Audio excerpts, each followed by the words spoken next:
أعوذ بالله من الشيطان الرجيم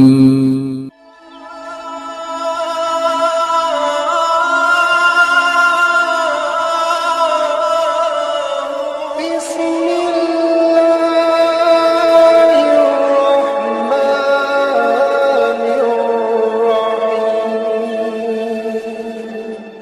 أعوذ بالله السميع العليم العظيم الحفيظ بوجه الكريم وسلطانه القديم من الرجس الخبيث المخبث الشيطان اللعين الرجيم وقبيله ونفخه ونفسه وهمزه بسم اللہ الرحمن الرحیم۔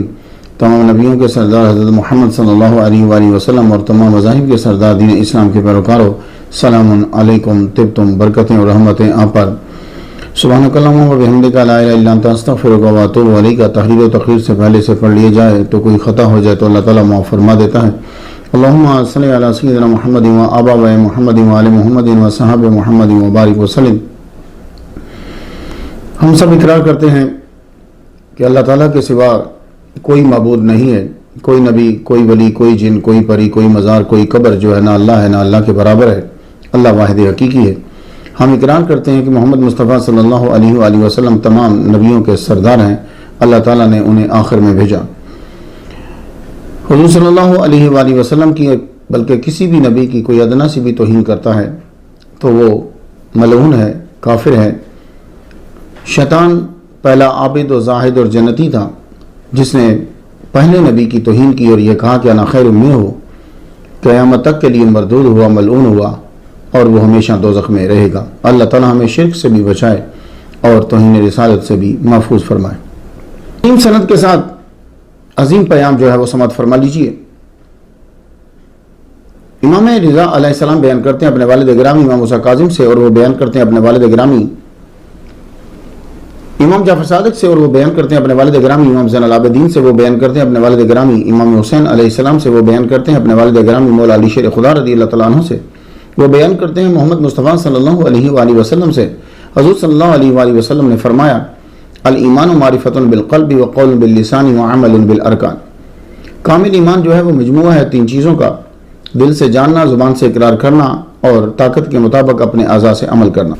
تصوف نام ہے ان راستوں کا جو لے جاتے ہیں اس منزل تک جسے قرآن تزکیہ نفس کہتا ہے اور حدیث اسے احسان کہتی ہے۔ ان راستوں پر جو رہنما ہوتے ہیں انہیں مرشد اور پیر کہا جاتا ہے۔ ان کے ہاتھ میں حضور کی سنت کی شمع ہوتی ہے اور خوف خدا کا عصا ہوتا ہے۔ تصوف باطن کو پاک کرنے کا نام ہے، نہ کہ پرانے کپڑے پہننے اور بڑے بڑے بال رکھنے کا نام ہے۔ آئیے گفتگو جو ہے وہ آگے بڑھاتے ہیں۔ حضرت عثمان بن عفان، تاریخ ولادت 576 عیسوی ہے آپ کی۔ اس میں اختلاف ہے، اختلاف کس میں نہیں ہے، آج تک جس کا بھی پڑھا اختلاف ہی ہے۔ تاریخ شہادت آپ کی 656 عیسوی ہے، 35 ہجری بنتی ہے، 18 ذی الحج۔ آپ کا مزار جو ہے وہ جنت البقیع میں ہے۔ تصوف میں بیان کرنے کی وجہ کیا ہے؟ بہت سی وجوہات میں سے ایک وجہ یہ ہے کہ ہمارے داتا گنج بخش علی حجویری رحمۃ اللہ علیہ نے اپنی شرح آفاق کتاب کشف المحجوب کے اندر 7ویں باب کو یوں شروع کیا ہے: صحابہ کرام اولیاء اللہ کے امام، یعنی باب فی ذکر ائمتہم من الصحابہ رضی اللہ عنہم، یہ اس کا باب باندھا ہے۔ تو معلوم ہوا کہ تصوف کے بادشاہ جو ہیں وہ صحابہ کی عزت کرتے ہیں۔ اب ان کی آگے کی لائن سنیے گا۔ حضرت داتا گنج بخش علی حجویری رحمۃ اللہ علیہ فرماتے ہیں کہ اب میں اولیاء اللہ کے آئمہ صحابہ کرام جو اولیاء اللہ کے معاملات میں ان کے پیش رو اور ان کی زندگیوں میں ان کے سردار ہیں اور ان کے احوال کی بنیاد ہیں، اور انبیاء علیہ السلام کے بعد سب سے پہلے حضور صلی اللہ علیہ وآلہ وسلم کی اتباع میں سبقت کرنے والے مہاجرین و انصار کے مختصر سے حالات و احوال بیان کرتا ہوں۔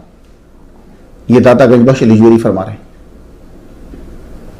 تو اولیاء اللہ کے معاملات اور احوال کی بنیاد کون ہیں؟ صحابہ کرام۔ یہ وہ فرما رہے ہیں، تو کہتے ہیں ان کا میں ذکر کرتا ہوں۔ تو آپ نے پھر بڑے ہی عمدہ الفاظ میں حضرت عثمان غنی رضی اللہ تعالیٰ عنہ کا حضرت ابوبکر صدیق، حضرت عمر رضی اللہ تعالیٰ عنہ کے بعد تیسرے نمبر پر ذکر کیا۔ تو جو صوفیاء اور اولیاء ہیں وہ حضرت عثمان غنی کی عزت کریں گے، اور جو عزت نہیں کرتا اس کا تصوف کے ساتھ کوئی تعلق نہیں۔ ائمہ صحابہ میں سے تیسرے شرم و حیا کی کان، اہل صفا میں سے زیادہ عبادت گزار اور اللہ تعالیٰ کی رضا کی بارگاہ کے ساتھ متعلق اور حضور صلی اللہ علیہ وسلم کے طریقہ سنت کے ساتھ آراستہ حضرت عثمان غنی رضی اللہ تعالیٰ۔ کتنی عمدہ الفاظ استعمال کیے ہیں داتا گنج بخش علی حجویری رحمۃ اللہ علیہ نے۔ پھر شہادت کا آپ نے کچھ واقعہ بیان کیا، پھر حضرت عثمان غنی رضی اللہ تعالیٰ کے واقعے کو حضرت ابراہیم علیہ السلام کے واقعے سے تشبیہ دی آپ نے۔ تفصیل پڑھ لیجئے گا۔ مجھے صرف یہ بتانا تھا کہ حضرت عثمان غنی رضی اللہ تعالیٰ عنہ کا تصوف میں ذکر کرنا کیوں ضروری ہے۔ آخر میں کمال کا جملہ کہہ دیا، فرماتے ہیں کہ بر حقیقت امام حق است۔ حضرت عثمان غنی رضی اللہ تعالیٰ عنہ اصل میں حقیقت کے امام برحق ہیں۔ 9 سلاسل ہیں عثمانیہ سلسلے کے، جو آپ کے شاگرد حضرت ابو عبد الرحمن سے آگے چلے۔ ان سے شیخ عاصم بن سمد جو ہیں ان کو خلافت ملی، پھر یہ آگے سلاسل جو ہیں وہ چلتے رہے۔ تو حضرت عثمان غنی رضی اللہ تعالیٰ عنہ کے 9 سلاسل ہیں ابھی۔ حضرت عثمان غنی رضی اللہ تعالیٰ عنہ کی توجہ نگاہ سے سالک کو صفت شرم و حیا میں کمال ملتا ہے، یہ تصوف کے اندر ہے۔ آپ کا گستاخ جو ہے وہ بے حیا ہوتا ہے، اس لیے اولیاء و صوفیاء جو ہیں وہ آپ کی توہین نہیں کرتے۔ حضرت سلطان باہو رحمت اللہ علیہ نے فرمایا طالب مولا کو حیا میں حضرت عثمان غنی رضی اللہ تعالیٰ عنہ کی طرح ہونا چاہیے۔ یعنی اب جو تصوف میں چل رہا ہے اس کو حیا میں جس کو اپنا پیر ماننا ہے وہ حضرت عثمان غنی ہے۔ تو تصوف میں آپ کو ضرورت پڑے گی۔ تصوف میں حضرت عثمان غنی رضی اللہ تعالیٰ عنہ کو صابرین کا امام سمجھا جاتا ہے۔ ابو القاسم کشیری رحمت اللہ علیہ 77 نمبر سٹوری پہ میں ان کا ذکر کر آیا ہوں۔ یہ امام کشیری فرماتے ہیں آپ ہمیشہ قادر مطلق کے مشاہدہ میں غرق رہتے تھے۔ احد السابقین الاولین۔ ابن جوزی کا کہنا ہے کہ ابھی دار ارقم میں مسلمانوں کا خفیہ تربیتی اجتماع شروع نہیں ہوا تھا تو آپ اسلام قبول کر چکے تھے۔ میری تحقیق یہ ہے کہ 4تھے نمبر پر آپ نے اسلام قبول کیا ہے۔ اس کا مطلب یہ ہوا کہ حضرت ابو ذر غفاری رضی اللہ تعالیٰ عنہ سے بھی پہلے آپ نے اسلام قبول کیا۔ آپ اپنی خالہ سعدی بنت قریظ ان کے گھر میں بیٹھے ہوئے تھے، تو وہاں حضور صلی اللہ علیہ وآلہ وسلم کا تذکرہ انہوں نے کیا، آپ کی خالہ نہیں کیا کہ آپ پر وحی اترتی ہے، ان کے دین میں خیر ہے، ان کا حکم ماننا کامیابی ہے۔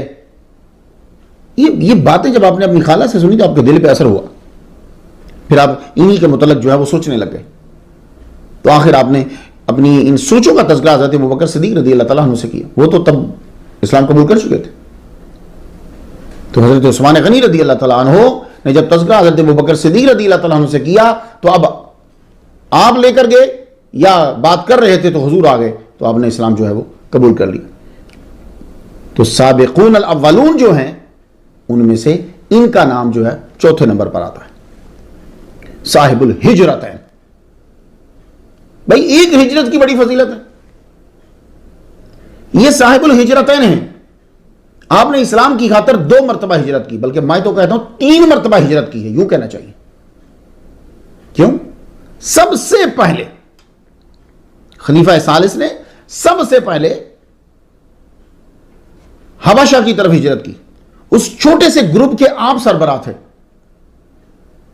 پھر افواہ پھیلی کہ سب نے اسلام قبول کر لیا تو آپ واپس آئے، لیکن افواہ تھی وہ صرف۔ پھر دوبارہ ہی حبشہ کی طرف آپ گئے اپنی زوجہ کے ساتھ۔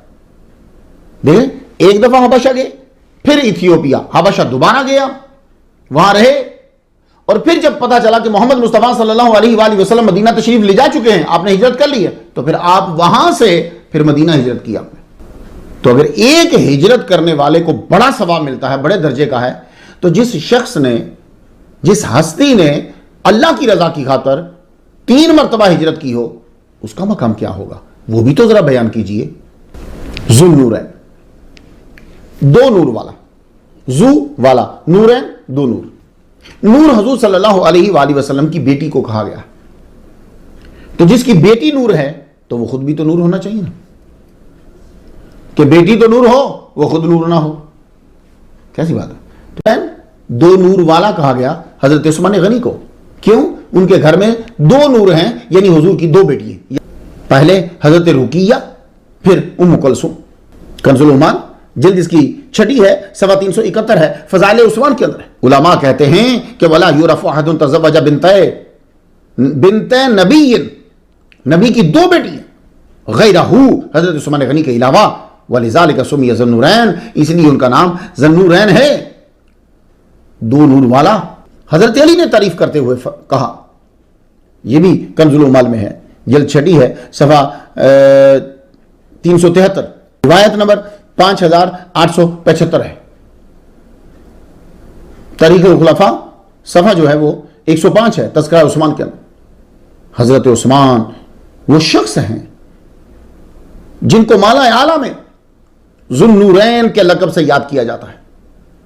حضور کے داماد ہیں، نبی کی 2 بیٹیاں یکے بعد دیگرے ان کے نکاح میں آئیں، تو ذو النورین کی سمجھ آ گئی کہ جن کے گھر میں 2 نور ہیں۔ عثمان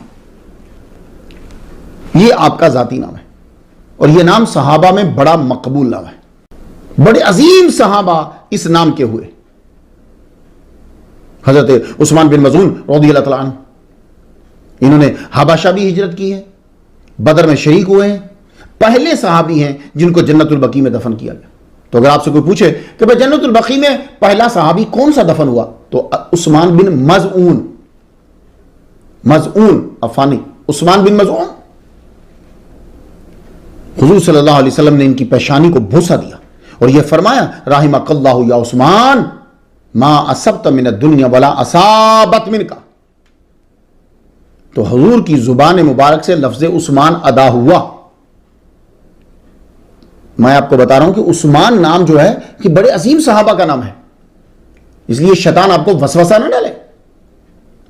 حضرت عثمان جوہنی بھی ایک صحابی ہیں، حضرت عثمان الداری بھی ہیں، محدث گزرے ہیں عثمان بن ابی سلیمان بن جبیر بن مطعم، حضرت عثمان بن اسحاق گزرے ہیں، یہ حضرت عبداللہ بن مسعود رضی اللہ تعالیٰ عنہ کے نواسے ہیں،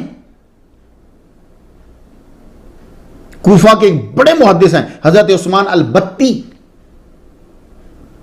تو میں بتا رہا ہوں کہ پڑھے لکھے لوگوں کا نام عثمان ہے، تو اس لیے اپنی علمیت کا ظہور نام پہ مت کیجئے گا، آپ سے زیادہ پڑھے لکھے لوگ جانتے ہیں کہ عثمان کا معنی کیا ہے۔ اسی طرح کئی صحابہ، علماء، محدثین اس نام کے گزرے ہیں، اور یہ تو مجھے بتانے کی ضرورت نہیں ہے کہ وہ ہم سے زیادہ عربی دان تھے، نیک، عزت دار اور مہذب انسان تھے وہ لوگ۔ حضرت علی کے ایک بیٹے کا نام عثمان ہے جو کربلا میں شہید ہوئے، اور ان کی والدہ کا نام ام البنین ہے۔ یہ حضرت عباس علمبردار کے سگے بھائی ہیں۔ غنی، غنی یہ عربی ہے، اس کا معنی ہوتا ہے بے پرواہ۔ ان اللہ غنی عن العالمین، اللہ تعالیٰ جہانوں سے بے پرواہ ہے۔ تو آپ کا معلوم ہے جب آپ کے پاس دولت آ جاتی ہے تو آپ بھی تو بے پرواہ ہو جاتے ہیں، پھر آپ کو بندوں کی ضرورت ہی نہیں رہتی۔ تو غنی اب ہم استعمال کرتے ہیں جس کے پاس کثرت مال ہے، یہ بھی قرآن مجید نے بیان کیا ہے۔ سورۃ الفاتر آیت نمبر 15، یا ایھا الناس انتم الفقراء الی اللہ واللہ هو الغنی الحمید۔ ایک نکتہ بتاتا ہوں میں آپ کو، آپ قرآن مجید میں پڑھیں گے نا تو جب بھی زیادہ تر غنی آئے گا تو اللہ تعالیٰ کا صفاتی ناموں میں سے ایک نام حمید ساتھ آتا ہے، غنی حمید، یہ زیادہ آتا ہے۔ سورہ محمد آیت نمبر 38، اس میں تو واضح مطلب بیان کر دیا کہ غنی کا مطلب واضح طور پہ کیا ہے. وَمَن يَبْخَلْ فَإِنَّمَا يَبْخَلُ عَن نَفْسِهِ وَاللَّهُ الْغَنِيُّ وَأَنْتُمُ الْفُقَرَاءُ. وَاللَّهُ الْغَنِيُّ وَأَنْتُمُ الْفُقَرَاءُ. اب سمجھ آ گئی؟ اور ترجمہ نہ بھی کرے تو آپ کو معلوم ہو گیا غنی کا معنی کیا ہے. وَأَنْتُمُ الْفُقَرَاءُ، اللہ غنی ہے، تم فقیر ہو، تم محتاج ہو. لفظ غنی 17 مرتبہ قرآن مجید میں آیا ہے اور اللہ ہی کے لیے آیا ہے. یہ ذرا غور سے سنیے گا، اللہ ہی کے لیے آیا ہے، پھر بھی آپ حضرت عثمان غنی غنی غنی کہتے ہیں. تو آپ کو غنی کا ٹائٹل بہت سے مواقع پر اپنی دولت صرف کرنے کی بنا پر آپ کو عطا کیا گیا. آپ نے اللہ کی رضا کی خاطر بہت خرچ کیا اور بہت مرتبہ خرچ کیا. آپ نے جیش اسرا میں اتنا چندہ دیا کہ حضور صلی اللہ علیہ وآلہ وسلم نے فرمایا اے اللہ میں عثمان سے راضی ہوں. آ جائیے اب مسمہ کی طرف بڑھتے ہیں. حضرت عثمان غنی رضی اللہ تعالیٰ عنہ کے والد گرامی کا نام عفان ہے. والدہ کی طرف سے شجرہ دیکھیں، عثمان بن عروہ بنت ام حکیم البائدہ بنت عبد المطلب بن ہاشم بن عبد مناف. اس کا مطلب یہ ہوا کہ حضرت عثمان غنی رضی اللہ تعالیٰ عنہ کی نانی صاحبہ اور حضور کے والد عبداللہ یہ آپس میں بہن بھائی ہیں. شجرہ نسب جا دیکھا، نانی ام حکیم البیدہ یہ عبد المطلب کی بیٹی ہیں اور عبداللہ عبد المطلب کے بیٹے ہیں. تو حضرت عثمان غنی کی نانی بہن لگی حضرت عبداللہ کی. اس طرح حضرت عثمان غنی رضی اللہ تعالیٰ عنہ رشتے میں محمد مصطفیٰ صلی اللہ علیہ وسلم کے بھانجے لگے. اللہ کے بندو، تم صحابہ کرام کی توہین کرتے ہو تو کتنے کتنے بڑے رشتوں کو روندتے چلے جاتے ہو.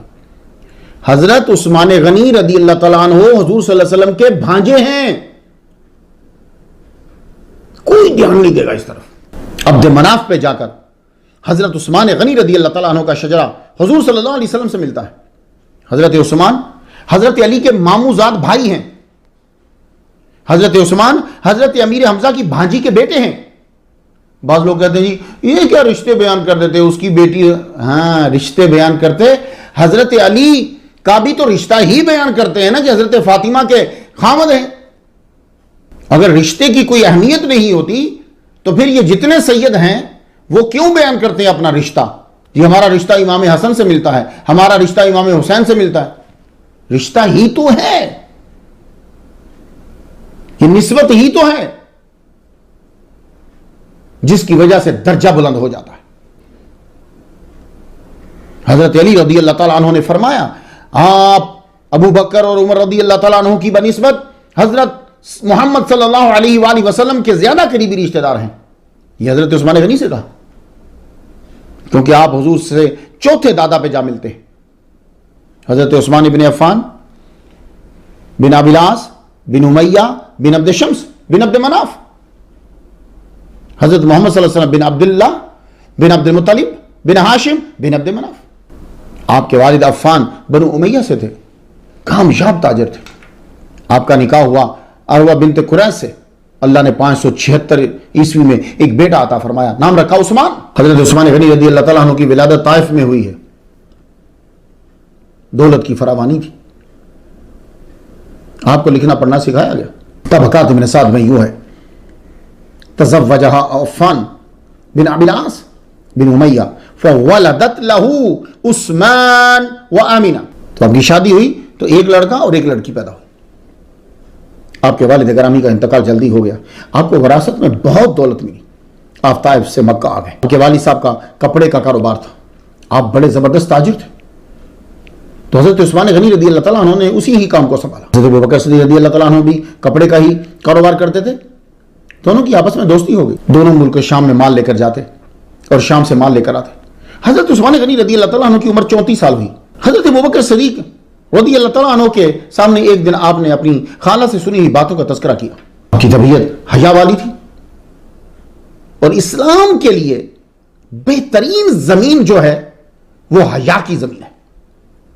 یاد رکھیے، بہترین زمین اسلام حیا کی زمین پر جلدی آتا ہے. ابوبکر صدیق رضی اللہ تعالیٰ عنہ نے جب دلچسپی دیکھی ان کی تو حضور صلی اللہ علیہ وآلہ وسلم کے پاس لے گئے حضرت عثمان غنی رضی اللہ تعالیٰ عنہ کو. تو حضور صلی اللہ علیہ وسلم نے کہا اے عثمان اللہ کی جنت قبول کر لو، میں تمہارا اور تمام مخلوق کا رسول ہوں۔ حضرت عثمان غنی رضی اللہ تعالیٰ عنہ نے حضور صلی اللہ علیہ وآلہ وسلم کی دعوت کو قبول کیا اور پڑھا اشہد ان لا الہ الا اللہ و اشہد انک رسول اللہ۔ اصول الغابہ تیسری جلد ہے، صفحہ 376 ہے۔ خود عثمان غنی فرماتے ہیں میں اسلام قبول کرنے والا چوتھا ہوں۔ تاریخ دمشق 39ویں اس کی جلد ہے اور 26واں صفحہ ہے اس کا۔ آپ نے اسلام جب قبول کر لیا تو چوتھے آپ بنے، یعنی حضرت ابوبکر صدیق، حضرت زید بن حارثہ دوسرے، حضرت علی تیسرے اور چوتھے حضرت عثمان غنی رضی اللہ تعالیٰ۔ آپ نے اسلام قبول کیا تو آپ کے چچا حکم بن ابی العاص بہت غصہ ہوئے، پکڑ کر رسی سے باندھ دیا اور کمرہ میں بند کر دیا اور فرمایا جب تک نیا دین نہ چھوڑو گے ہم تم کو نہ چھوڑیں گے۔ آپ نے فرمایا چچا یہ بھول جاؤ، جسم کے ٹکڑے ٹکڑے کر دو، جسم سے روح نکل سکتی ہے، دل سے ایمان نہیں نکل سکتا۔ آخر چچا نے استقلال دیکھا، استقامت دیکھی تو اپنی ضد کو چھوڑ دیا، آزاد کر دیا۔ ایون کہ آپ کی والدہ جو ہیں وہ بھی اپنے بھائی عامر بن قریظ کے گھر جا بیٹھی، پورے 1 سال بعد واپس تشریف لائیں۔ حضرت رقیہ بنت محمد صلی اللہ علیہ وسلم کے ساتھ آپ کی شادی، یہ صلی اللہ علیہ وآلہ وسلم لفظ محمد کی وجہ سے پڑھا ہے، ورنہ اگر ایک پورا نام ہو تو پھر ہمیں رضی اللہ تعالیٰ عنہ کہنا چاہیے۔ حضرت عثمان غنی رضی اللہ تعالیٰ عنہ حضور صلی اللہ علیہ وسلم کے داماد ہیں۔ جنگ بدر اور حضرت عثمان غنی رضی اللہ تعالیٰ عنہ تنبیہ والاشراف، اہل تشیع کے مشہور مورخ لکھتے ہیں عثمان بن عفان تخلف عن بدر لمرض رقیہ ابنۃ رسول اللہ صلی اللہ علیہ وسلم، حضرت رقیہ بنت رسول اللہ کی بیماری کی وجہ سے آپ بدر جانے سے رہ گئے۔ حضور نے حضرت عثمان اور اسامہ بن زید دونوں کو رہنے کا حکم دیا۔ جنگ بدر میں بحوالہ شیعی مورخ حضور صلی اللہ علیہ وسلم نے فرمایا عثمان تم میری بیٹی کی تیمارداری کرو، تم کو حصہ ملے گا۔ حضرت عثمان غنی رضی اللہ تعالیٰ عنہ کو تو ثواب کی فکر تھی، دولت کی نہیں۔ عرض کی یا رسول اللہ اجری، میرا ثواب۔ حضور صلی اللہ علیہ وآلہ وسلم نے فرمایا واجرو کا، تجھے شرکت کا ثواب بھی ملے گا۔ آپ کا حکم مصطفیٰ سے ان کی بیٹی کا خیال رکھنے کے لیے جنگ میں شریک نہ ہونا اب عیب نہ رہے گا، ورنہ آپ کو اعتراض کرنا پڑے گا۔ جب حضور صلی اللہ علیہ وآلہ وسلم غزوہ تبوک میں جا رہے تھے تو مدینہ کس کو چھوڑ کے گئے تھے؟ بچوں اور عورتوں کے خیال کے لیے کس کو چھوڑ کے گئے تھے؟ حضرت علی کو۔ تو سیم اعتراض پھر یہاں بھی ہوگا۔ بدر میں حضرت عثمان غنی کو مدینہ چھوڑا اور تبوک میں حضرت علی کو مدینہ چھوڑا۔ غزوہ بدر میں شریک نہیں، مگر حضور صلی اللہ علیہ وآلہ وسلم نے اللہ سے شرکت جتنا ثواب لے کر دیا حضرت عثمان غنی رضی اللہ تعالیٰ عنہ کو، اور مال غنیمت بھی دلوایا۔ جس وقت خوشخبری دینے والا مدینہ میں داخل ہوا اس وقت حضرت رقیہ بنت رسول اللہ صلی اللہ علیہ وآلہ وسلم کو دفن کیا جا رہا تھا۔ حضور صلی اللہ علیہ وآلہ وسلم اپنی بیٹی فاطمہ کے ساتھ ان کی قبر پر گئے اور بیوی فاطمہ اپنی بہن کی غم میں رو رہی تھی اور حضور صلی اللہ علیہ وآلہ وسلم ان کے آنسو پوچھ رہے تھے۔ میں ایک بات آپ کو بتاتا جاؤں، 8 بندے بدر میں نہیں گئے۔ صحابہ کرام کی تعظیم اور عزت کرنے والے انہوں نے بڑی تحقیق کی ہے، اور دیکھیے کتنی احتیاط ہے۔ اگر آپ صرف حضرت عثمان غنی پر اعتراض کرتے ہو جی بدر نہیں گئے، بدر نہیں گئے، بدر نہیں گئے، تو یہ اعتراض کسی نہ کسی جگہ جا کر آپ کی جماعت کو بھی لے ڈوبے گا۔ 8 بندے نہیں گئے تو کیا اب آپ زبانیں کھول دیں گے؟ سنیے کون کون نہیں گیا۔ حضرت عثمان غنی نہیں گئے، حضرت سیدنا طلحہ، سعید بن زید، ابو لبانہ انصاری، عاصم بن عدی، حارث بن سمہ، حضرت جعفر طیار حبشہ میں تھے، اور حضرت اسامہ بن زید مال غنیمت میں شامل کیا گیا۔ تو معلوم ہوا کہ اولیاء اور صوفیاء ان کے جو بڑے ہیں وہ زیادہ صاحب علم تھے۔ حضرت عثمان غنی رضی اللہ تعالیٰ عنہ کے ساتھ حضور نے اپنی دوسری بیٹی ام کلثوم کا بھی نکاح کر دیا۔ حضرت رقیہ بنت محمد کے وصال کے بعد حضور نے اپنی دوسری بیٹی ام کلثوم کا نکاح جو ہے ربیع الاول 3 ہجری میں حضرت عثمان غنی رضی اللہ تعالیٰ عنہ سے کر دیا۔ اور 3 ہجری جمادی الاخرى میں رخصتی کر دی. یہ جمادی نہیں ہوتا، جمادی ہوگا. جمادی الاخرى جمادی الثانی سے پڑھیں گے. ہم اکثر اردو میں یا پنجابی میں پڑھتے ہیں جمادی الاول، جمادی الاخرى میں رخصتی بھی کر دی. اور حق میں وہی تھا جو حضرت رقیہ کا تھا، یعنی اتنی ہی مقدار. اب ایک روایت سن لو اور کتابیں بھی سن لو. امام بخاری نے اپنی کتاب تاریخ کبیر میں، امام بخاری کی اور بھی کتابیں ہیں، تاریخ کبیر جلد 2 صفحہ 28 باب روح کے اندر، کنز المال باب فضائل ذی النورین، تاریخ بغداد تذکرہ فضل بن جعفر بن عبداللہ، مجمع زواد 9 جلد ہے اور 83ویں صفحے کے اوپر ہے. اب عبارت سن لیجیے. حضرت رقیہ کی خادمہ ام عیاش نے کہا کہ حضور صلی اللہ علیہ وسلم نے فرمایا ما زوجت ام کلثوم من عثمان الا بوحی من السماء. کیا مطلب؟ کہ یعنی ام کلثوم کا نکاح عثمان سے جو میں کر رہا ہوں، یہ اللہ تعالیٰ کی طرف سے آسمان سے وحی آئی ہے میرے پاس. اللہ اکبر جل شانہ. پھر حضور صلی اللہ علیہ وآلہ وسلم نے اپنی بیٹی ام کلثوم سے یہ کہا. یہ عبارت جو ہے آپ کو ملے گی کنز المال میں، حدیث نمبر اس کی 36220 ہے. ابن عدی روایت کرتے ہیں کہ حضور صلی اللہ علیہ وسلم نے فرمایا تمہارے شوہر عثمان تمہارے دادا ابراہیم اور تمہارے باپ محمد سے مشابہ ہے. ان کا 9 ہجری میں وصال ہوا ہے. یہ جو ام کلثوم ہے، حضور صلی اللہ علیہ وسلم نے فرمایا. اس حدیث کے راوی حضرت علی رضی اللہ تعالیٰ. ابن عساکر میں بھی ہے، تاریخ الوفات تذکرہ عثمان میں ہے، اسود الغابہ جلد 3 صفحہ 376 تذکرہ عثمان کے تحت ملے گا. حضرت علی روایت کرنے والے ہیں اس حدیث کے. سن لیجئے، حضور صلی اللہ علیہ وسلم کو فرماتے ہوئے سنا یقول لو ان لی 40 بنتا زوجت عثمان واحدۃ بعد واحدۃ حتى لا يبقى منهن واحدۃ. میری 40 بیٹیاں بھی ہوتی تو یک کے بعد دیگرے میں ان سب کا نکاح اے عثمان میں تم سے کرتا.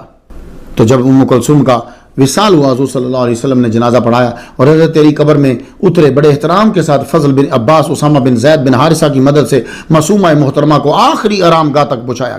کروں اس کالم کے آخر میں حضرت علی کے گھر حضور صلی اللہ علیہ وسلم کی ایک بیٹی، وہ اتنے اعلیٰ مرتبے والے ہیں. سوچو حضرت عثمان غنی رضی اللہ تعالیٰ عنہ کا کیا مقام ہوگا کہ جن کے گھر میں محمد مصطفیٰ کی 2 بیٹی ہیں. حضرت علی رضی اللہ تعالیٰ عنہ کی شادی میں حضرت عثمان غنی رضی اللہ تعالیٰ عنہ کا کنٹریبیوشن. رحماء بینہم، صحابہ کرام آپس میں محبت کرتے تھے. دیکھو علی کی شادی ہو رہی ہے، کون کون کتنا حصہ لے رہا ہے. حضرت علی کا نکاح جو ہوا تو حضرت ابوبکر صدیق، حضرت عمر رضی اللہ تعالیٰ عنہ، انہوں نے آپ کو فورس کیا کہ آپ رشتہ طلب کرو. بات تسلیم ہو گئی تو حضرت علی رضی اللہ تعالیٰ عنہ سے حضور صلی اللہ علیہ وسلم نے پوچھا آپ کے پاس کیا ہے؟ عرض کی میرے پاس ایک گھوڑا ہے، ایک زرہ ہے. زرہ آپ کو جنگ بدر سے ملی تھی. تو حضور صلی اللہ علیہ وسلم نے فرمایا گھوڑا تو رکھ لو، زرہ بیچ دو. اب آپ زرہ بیچنے کے لیے گئے تو جانتے ہو کہ بازار میں وہ زرہ کس نے خریدی؟ حضرت عثمان غنی رضی اللہ تعالیٰ عنہ نے 480 درہم میں، چاندی کے سکوں میں وہ زرہ خریدی. جب وہ خرید لی 480 ان کو دے دیے تو جب وہ جانے لگے تو عرض کی علی یہ زرہ میری طرف سے آپ کو گفٹ. ذرہ برابر بھی عقل ہو اور شرافت ہوگی نا تو آدمی حضرت عثمان غنی کی عزت کرے گا. تو صحابہ میں تھی وہ تو عزت کرتے تھے، علی تو عزت کرتے تھے عثمان غنی.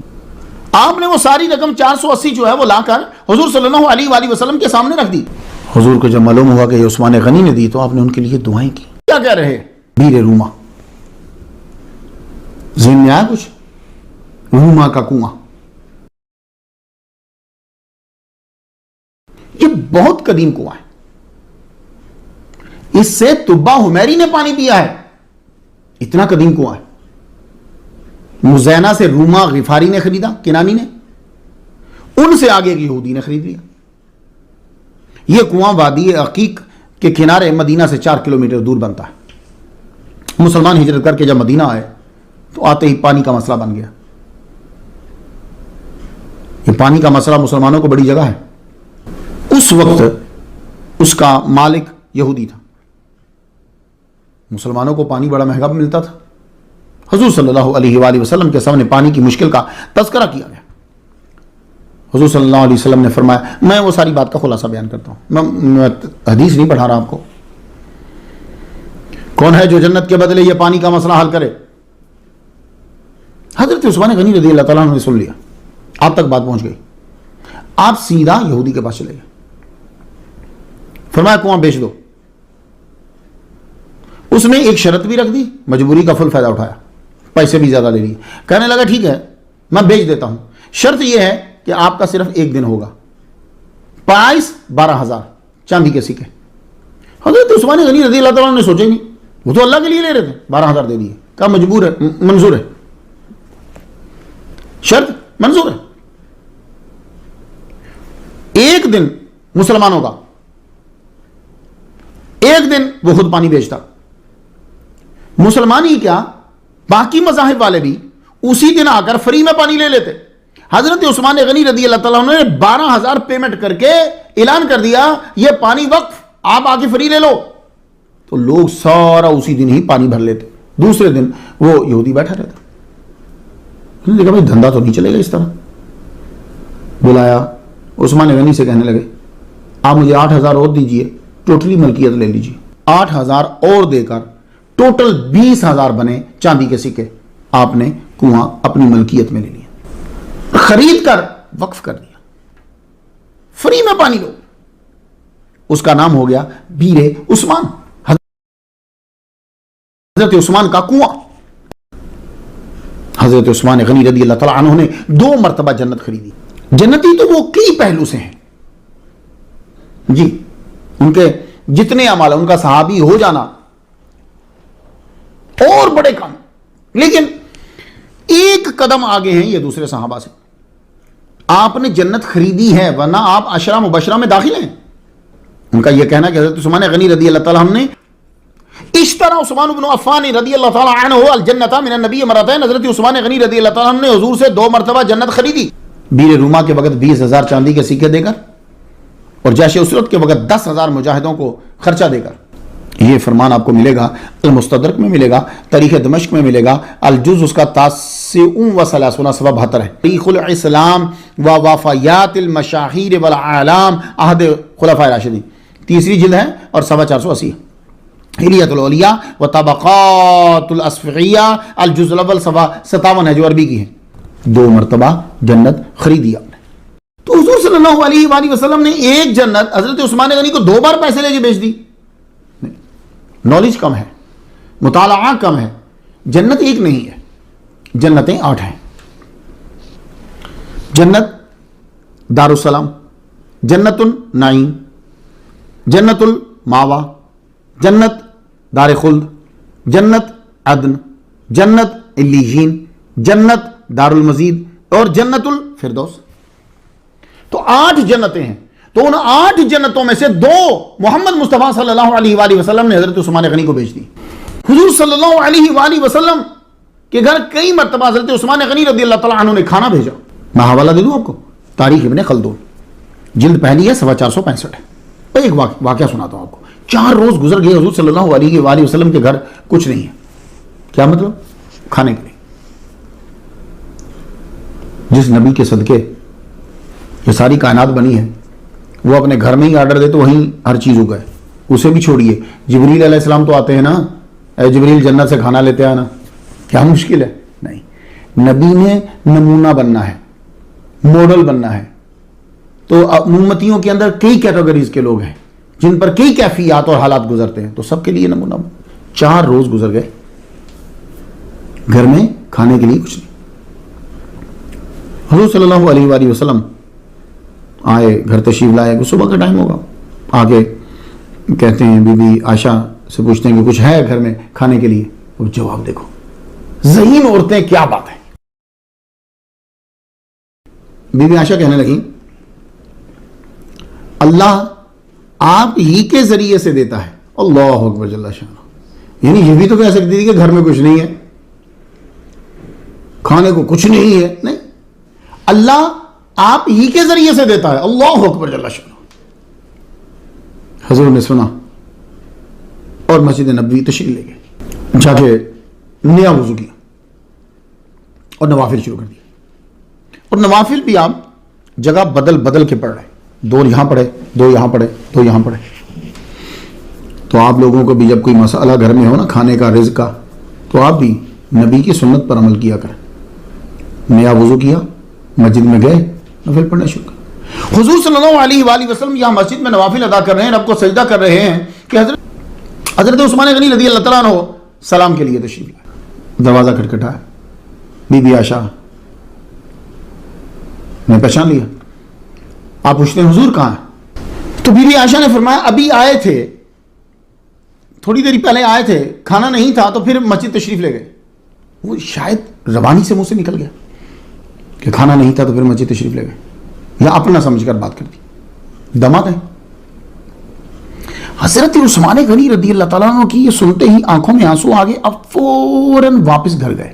کھجوروں اور گندم سے لدا ہوا اونٹ، 100 چاندی کے سکے اور ایک بھنا ہوا پورا بکرا اور روٹیاں پیش کر دی.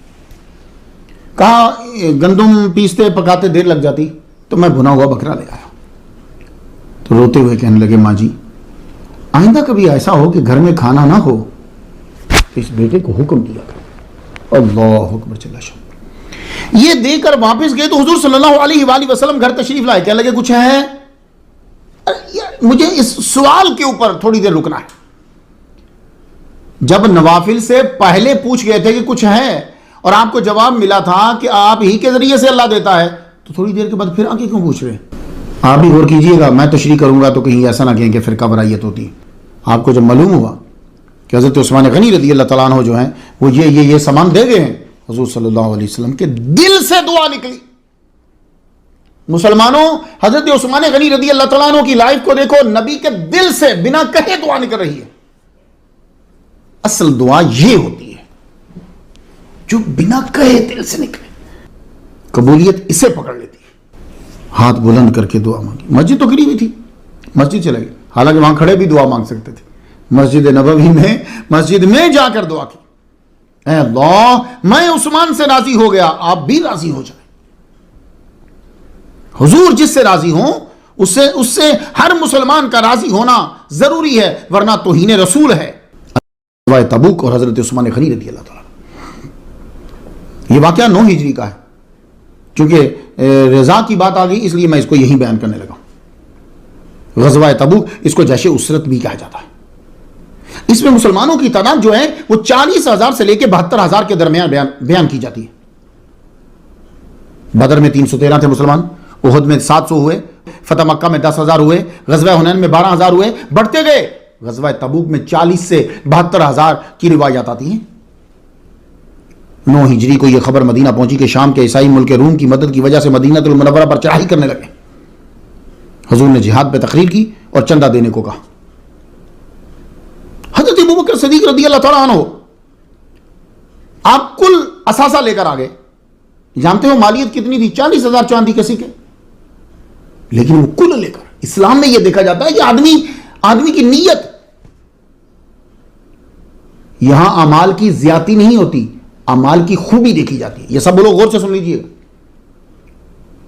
اللہ نے فرمایا خلق الموت والحیات لیبلوکم ایکم احسن عملا. تم میں سے احسن عمل کون کرتا ہے، یہ نہیں کہا زیادہ عمل کون کرتا ہے. نہ اس لیے مسلمانوں کوالٹی کی طرف دھیان دیا کرو، کوانٹیٹی کی طرف نہیں. کوالٹی ٹاپ کی کرو. جو بھی اللہ کے لیے کام کرتے اس کی کوالٹی. حضرت ابوبکر صدیق رضی اللہ تعالیٰ عنہ سب سے نمبر لے گئے. کوالٹی زبردست تھی. حالانکہ کل اثاثے کی مالیت 40,000 بنتی ہے. حضرت عبد الرحمن بن عوف نے 200 اوقیہ سونا دیا. اور حضرت عثمان غنی رضی اللہ تعالیٰ عنہ، آپ کا شام سے سیریا سے تجارتی قافلہ بڑا منافع کما کے آیا ہی تھا، پہنچا ہی تھا. آپ نے 950 اونٹ اور 50 گھوڑے دیے. یہ سیار و علام النبلاء میں لکھا ہے.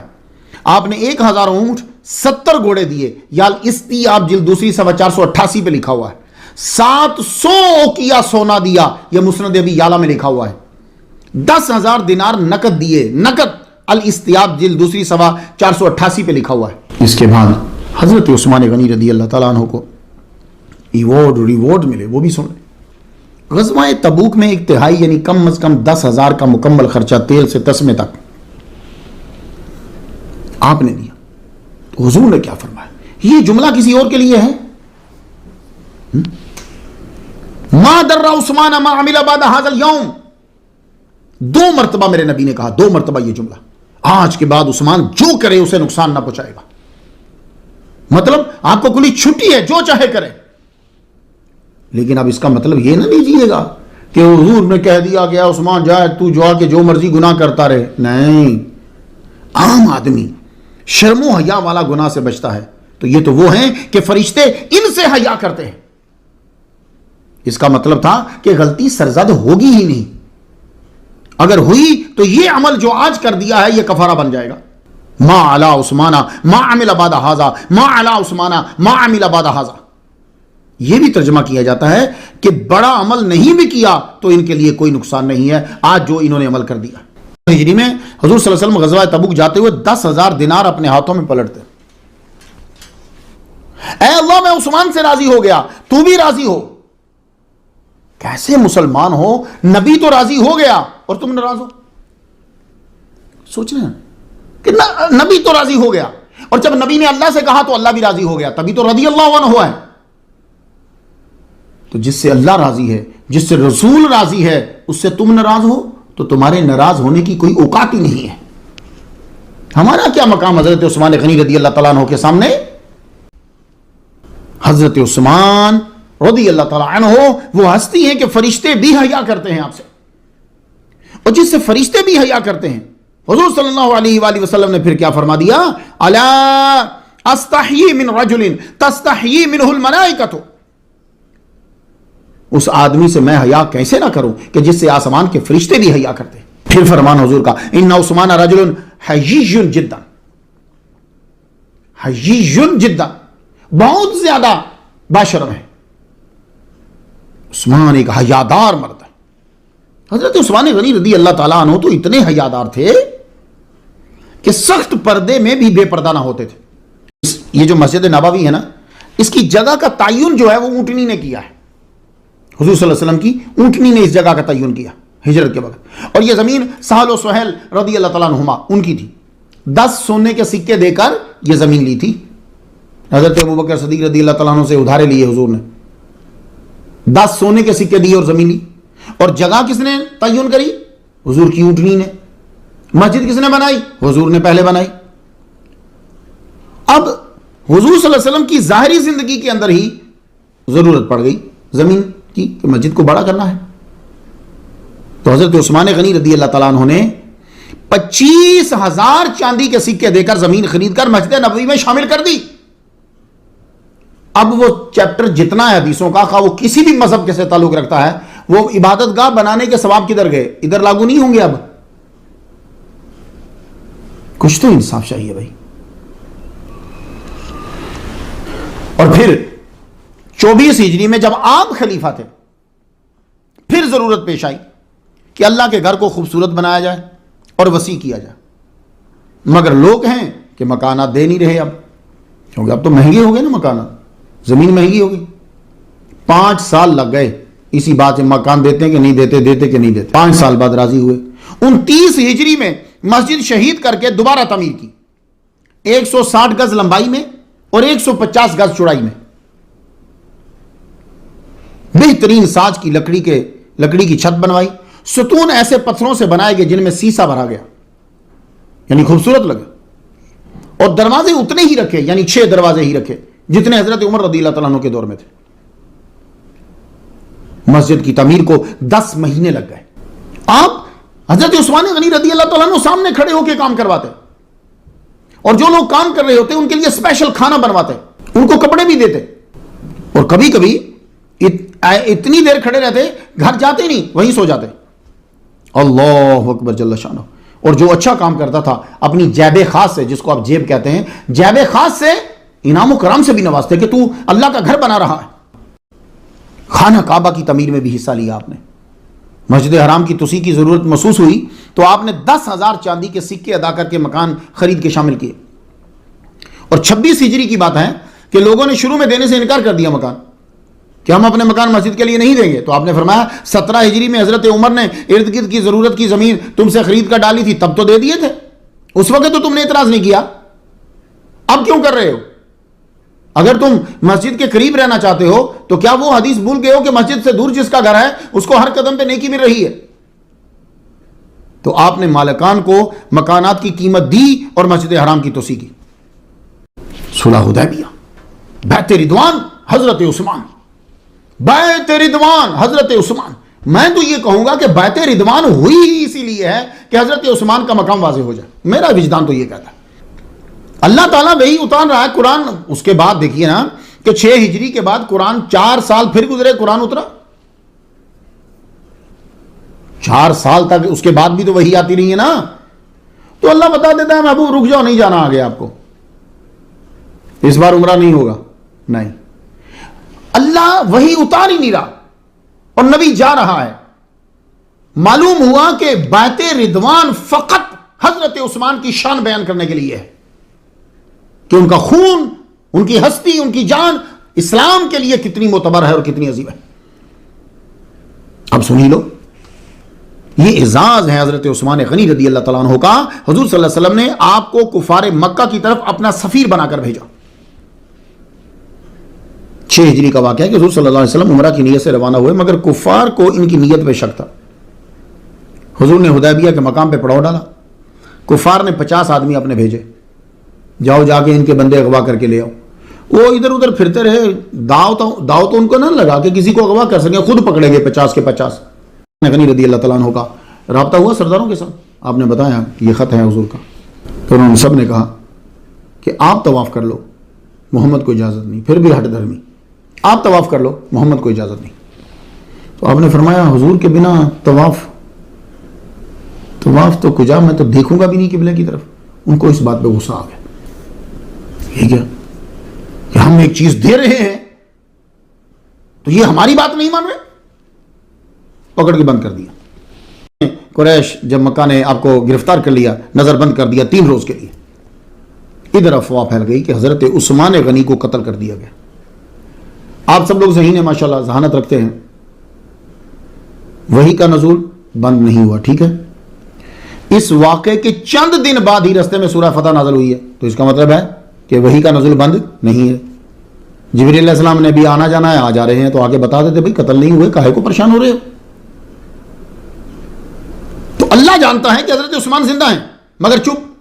حضور صلی اللہ علیہ وسلم نے حضرت عثمان کی جان کی اہمیت کو اجاگر کرنے کے لیے 1400 صحابہ سے کہا آؤ بیعت کرو. یہ ہے بات، آؤ بیعت کرو. انہوں نے ہمارے سفیر کو قتل کر دیا، آؤ بیعت کرو، خون کا بدلہ لیں گے. جو نبی لڑنے نہیں آیا، ایک دم سے وہ نبی اپنا فیصلہ چینج کر رہا ہے حضرت عثمان غنی کی وجہ سے. یکدم جانیں قربان کرنے کے لیے، آخری سانس تک لڑنے کے لیے 1400 نے بیعت شروع کر دی. اصل میں یہ ایک چھپا ہوا حکم تھا جس پہ 35 ہجری میں جا کر عمل ہونا تھا، مگر بیعت شروع ہو گئی. سب سے پہلے ابو سنان اسدی نے بیعت کی، پھر سب نے بیعت کی. آخر میں محمد مصطفیٰ صلی اللہ علیہ وآلہ وسلم نے حضرت عثمان غنی کی طرف سے بیعت کی. ہر صحابی نے اپنے ہاتھ سے نبی کے ہاتھ پر بیعت کی. عثمان غنی رضی اللہ تعالیٰ عنہ واحد ہیں کہ نبی کے ہاتھ سے نبی کے ہاتھ پر بیعت کی. اس وقت اللہ نے نبی کے ہاتھ کو اپنا ہاتھ کہا اور نبی نے اپنے ہاتھ کو عثمان کا ہاتھ کہا. اور یہ اس لیے بھی کہنا ضروری تھا کہ اس ہاتھ نے قرآن کو ایک قرات میں لکھنا تھا اور سب کو ایک قرات میں جمع کرنا تھا. حضرت عثمان غنی رضی اللہ تعالیٰ عنہ کی جان کتنی عزیز ہے کہ حضور 1400 سے کہا آؤ بیعت کرو. اس بات پہ عثمان کے خون کا بدلہ لیں گے. تو اگر عثمان غنی رضی اللہ تعالیٰ عنہ کی شہادت کے اوپر بدلہ لے لیا جاتا، اس واقعے کو سامنے رکھا جاتا، قاتلوں کا خون بہا دیا جاتا، تو آج یہ انتشار نہ ہوتا. لقد رضی اللہ عن المؤمنین اذ یبایعونک تحت الشجرہ. جن صحابہ نے خون عثمان کا بدلہ لینے کے لیے بیعت کی، اللہ ان سے راضی ہوا. تو تھوڑا سا سوچو کہ جس کی خاطر جان دینے والوں سے اللہ راضی ہو گیا، اس ہستی کا اپنا مقام اللہ کی نظر میں کیا ہوگا. حضور صلی اللہ علیہ وآلہ وسلم نے اپنی ظاہری زندگی کے اندر بھی ان کو امیر مقرر کیا، نائب مقرر کیا اپنا. کیونکہ بعض لوگ یہ سمجھتے ہیں کہ حضور نے اگر کسی کو امیر مقرر کیا ہو تو ہم مانیں گے کہ وہ بڑا ہے. ہر آدمی اپنی طرف سے شرطیں لگاتا جاتا ہے. وہ کہتا ہے کہ میں نے جو شرطیں لگائی ہیں ان شرطوں پر اگلے بندے کو پورا اترواؤ. تو وہ شرطیں بھی اس نے کسی کو دیکھ کر بنائی ہوتی. اب جیسے کوئی آدمی کہ جی ہمیں آپ صرف دکھائیں کہ بخاری میں لکھا ہوا ہے, وہ اس نے یہ شرط اپنے حساب سے بنائی ہے کہ بخاری میں لکھا ہو, حالانکہ امام بخاری رحمہ اللہ نے 96,000 حدیثیں اس میں نہیں لکھی. تو آدمی اپنا معیار کسوٹی اپنی بناتا ہے, اپنی طرف سے بناتا ہے. تو یہ بھی اگر نائب بنانے کی کسوٹی ہے تو حضرت عثمان غنی رضی اللہ تعالیٰ عنہ کو نائب بنایا. مقام زوامر کی طرف روانہ ہوئے تو حضرت عثمان غنی رضی اللہ تعالیٰ عنہ کو 2 ہجری میں اپنا نائب مدینے میں مقرر کیا. غزوہ ذات الرقاع میں آپ مدینہ میں حضور صلی اللہ علیہ وسلم کے نائب کی حیثیت سے تھے. غزوہ غطفان میں حضرت عثمان غنی رضی اللہ تعالیٰ عنہ کو مدینہ میں مقام بنا کر جو ہے وہ حضور صلی اللہ علیہ وسلم گئے. یہ طبقات ابن سعد جلد 3 صفحہ 39 میں مل جائے گا آپ کو. جملہ حضرت عثمان غنی رضی اللہ تعالیٰ عنہ کے مقام کو بہت بڑھا دیتا ہے. وہ کیا؟ حضور صلی اللہ علیہ وآلہ وسلم نے حضرت عثمان غنی کو اپنا دل کہا ہے, یہ میرا دل ہے. اسلام کہتا ہے کہ جمہوریت یہ ہے کہ اچھے بندوں کی جماعت اپنے میں سے ایک اچھے کو چن لیں. حضرت عمر رضی اللہ تعالیٰ نے فرمایا میں تم کو 6 جنتی لوگوں کے نام دیتا ہوں, عثمان, علی, طلحہ, زبیر, عبد الرحمن بن عوف اور سعد. 6 کے نام دیتا ہوں. ان 6 میں سے جسے چاہو 3 دن کے اندر خلیفہ بنا لینا, اور جو تم میں سے بہتر ہوگا اللہ اس پر تم سب کو متفق کر دے گا. اب یہاں ذرا ایک بات دیکھنا, اعتراضات کی لسٹ بنانی ہو تو آدمی بدتمیز بے حیا ہو جائے تو کوئی بات نہیں. عمر نے نہ اپنے بیٹے کا نام دیا اور نہ ہی سعید بن زید کا دیا. یہ سعید بن زید جو ہیں یہ معاشرہ مبشرہ میں سے ہیں, انتہائی اچھے کہ جن کو نبی کہتے جنتی, لیکن چونکہ یہ چچا زادہ ہیں نام نکال دیا. یار جن لوگوں نے اتنی احتیاط برتی ہو اسلام کے لیے, ان لوگوں پر 100 200 روپے کے الزام لگاتے ہو, یہ تو ہمارا گھٹیا پن واضح کر دے گا, نہ کہ ان کی شان پر کوئی دبا آئے گا. حضرت عمر فاروق رضی اللہ تعالیٰ عنہ کی تجہیز و تکفین کے 2 روز گزر گئے مگر فیصلہ نہیں ہو پا رہا. تیسرے روز عبد الرحمن بن عوف رضی اللہ تعالیٰ عنہ نے فرمایا ہم کل 6 ہیں بھائی, ٹھیک ہے, تو آپ خود میں سے یہ 6 جو ہیں ان میں سے تم 3 چن لو کہ تم کس کو ووٹ دو گے, تو دوسرے کے حق میں دستبردار ہو جاؤ. حضرت زبیر دستبردار ہوئے اور کہا میرا ووٹ علی کے لیے ہے. حضرت سعد دستبردار ہوئے, کہا میرا ووٹ عبد الرحمن بن عوف کے لیے ہے. حضرت طلحہ نے کہا میرا ووٹ حضرت عثمان بن عفان کے لیے ہے. تو 6 اچھے بندوں میں سے 3 اچھے بندوں نے 3 اچھے بندے چن لیے. اب 3 بنے, حضرت زبیر, سعد اور طلحہ دستبردار ہو گئے. اب بچے 3, عبد الرحمن, علی, حضرت عثمان غنی. عبد الرحمن بیچ میں سے بولے میں بھی دستبردار ہوتا ہوں, میں خلافت کا لیے آگے نہیں بڑھتا. اب بچ گئے 2, علی اور عثمان. اب جب یہ حضرت علی اور حضرت عثمان 2 امیدوار بچے, حضرت عبد الرحمن نے یہ کہا کہ آپ دونوں کو میرا فیصلہ قبول ہوگا. دونوں راضی ہو گئے. اب عبد الرحمن 2 دن تو گزر گئے نا, اب انہوں نے خفیہ, یہ تیسرا دن صبح شروع ہو گیا اور اس کے بیچ میں بھی اب خفیہ طور پہ بھی اور ظاہری طور پر عوام کی رائے لے رہے ہیں. تاریخ ابن خلدون جلد اس کی 2 ہے, صفحہ 996 ہے. باس مقتل عمر, لوائح الانوار ہے, جلد اس کی 2 ہے, صفحہ اس کا 317 ہے. حضرت عبد الرحمن نے علیحدگی میں حضرت عثمان سے پوچھا آپ کی بات میں اگر نہ کروں تو آپ مجھے کس کی بات کرنے کا بولو گے؟ تو حضرت عثمان بولے علی کی. پھر آپ حضرت علی سے ملے خفیہ طور پر علیحدگی میں, کہنے لگے اگر میں آپ کی بات نہ کروں تو آپ مجھے کس کی بات کرنے کا بولو گے؟ حضرت علی نے فرمایا عثمان کی. سن رہے ہیں جناب آپ, یہ بھی تو طریق ہے نا بھائی. آپ خلیفہ بنے تو آپ کی اصطلاحات, عطیات, فتوحات, معاملات, اس پہ بھی کچھ گفتگو ہو جائے. تنخواہوں میں آپ نے سب سے پہلے تنخواہوں میں اضافہ کیا. آپ نے خلیفہ بنتے ہی فی کا 100 چاندی کے سکے تنخواہ میں اضافہ کر دیا. 100. ماہ رمضان المبارک میں مدنی آدمی جتنے تھے مدینہ کے, ان کو روزانہ 1 چاندی کا سکہ دیا جاتا تھا اور ازواج مطہرات کو چاندی کے 2 سکے دیے جاتے تھے. عثمان غنی رضی اللہ تعالیٰ عنہ حضرت علی کی فیملی کا خاص خیال رکھتے تھے. طبقات ابن سعد 5ویں جلد ہے اور صفحہ 21 ہے. سعید بن العاص کوفہ سے مدینہ آئے, مدینہ شریف کے بزرگوں کے لیے تحائف جو ہیں وہ لائے. وَبُعِثَ إِلَىٰ عَلِي بن ابی طالب ایضاً فَقَبَّلَ مَا بُعِثَ إِلَيْهِ. یہ اعتراضات کی لسٹ میں اضافہ کے سوا کچھ نہیں کہ حضرت عثمان غنی اپنوں کو نوازتے تھے. انہوں نے کہا علی کو جا کے دو، بلکہ حقیقت یہ ہے کہ آپ سب کو نوازتے تھے. حضرت عثمان غنی رضی اللہ تعالیٰ عنہ قرآن کی تلاوت کو بڑا پسند فرماتے تھے. آپ کا دور خلافت 24 ہجری سے لے کر ذوالحج 35 تک ہے، 12 دن کم 12 سال. آپ دن کو روزہ رکھتے، رات کو قیام، بعض اوقات تو ایک ہی رکعت میں قرآن مجید مکمل فرما دیتے. قرآن سے آپ کی محبت، شدید محبت کا یہ عالم ہے کہ شہادت کے وقت بھی آپ قرآن ہی کی تلاوت فرما رہے تھے. اور خون کے کچھ چینٹے پہلے پارا پہ گرے. فَسَيَكْفِيكَهُمُ اللَّهُ وَهُوَ السَّمِيعُ الْعَلِيمُ، اس آیت کے اوپر. حضرت عثمان غنی کی حکومت 25,11,665 مربع میل سے کہیں زیادہ تھی. کیا ان کے پورے رقبے میں صرف شام، بصرہ، کوفہ، مصر یہ 4 ہی علاقے تھے؟ یہ یاد رکھیے، میں تیزی سے جواب دے جاتا ہوں تاکہ آپ کو شوق پیدا ہو اور آپ جا کے پڑھیں. کوفہ شروع میں مغیرہ بن شعبہ 1 سال رہے، وقتی مصلحت کے تحت ان کو مزول کیا. سعد بن ابی وقاص کو حاکم بنایا، ان کو 26 ہجری میں مزول کیا. کیوں؟